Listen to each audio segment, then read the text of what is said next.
تم مجھے یاد کرو میں تمہیں یاد کروں گا۔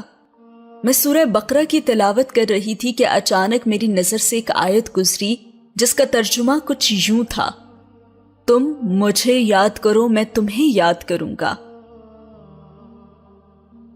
جب ترجمہ پڑھا تو دل نے چاہا کیوں نہ اس کی تفسیر بھی پڑھی جائے۔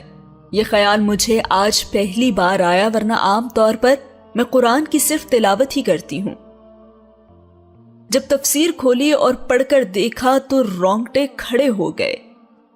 ایسا لگا کہ میں دنیا میں اکیلی ہوں، اور پہلی بار ایسا لگا کہ ایک ذات ہے جو مجھ سے اتنی محبت کرتی ہے کہ وہ کہتی ہے تم مجھے یاد کرو میں تمہیں یاد کروں گا۔ اس آیت میں اللہ اپنے بندے سے محبت کا اظہار کر رہا ہے، ایسی محبت جو تمام محبتوں سے افضل ترین محبت ہے، ایسی محبت جو تمام محبتوں سے پاک محبت ہے۔ وہ بار بار کہہ رہا ہے مجھے یاد کرو، میں تمہیں اپنی رحمت کے سائے میں رکھوں گا، تمہیں کبھی نہیں بھولوں گا، ہر مشکل میں ساتھ دوں گا، تم مجھے ایک بار پکار کے تو دیکھو، صرف ایک بار سچے دل سے۔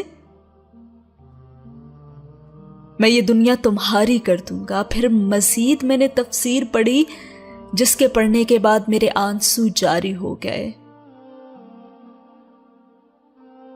کہ اگر تم سچے دل سے اللہ کو پکارتے ہو تو اللہ 70 بار اپنے بندے کی فریاد پر جواب دیتا ہے اور کہتا ہے مانگ میرے بندے کیا چاہیے تمہیں، تم فریاد کرو میں فریاد پوری کروں گا، مانگ مجھ سے، میری رحمت بہت بڑی ہے، میں رحیم ہوں کریم ہوں، تو مانگتا جا میں دیتا جاؤں گا، تو مانگتے تھک جائے گا میں دیتا نہیں تھکوں گا۔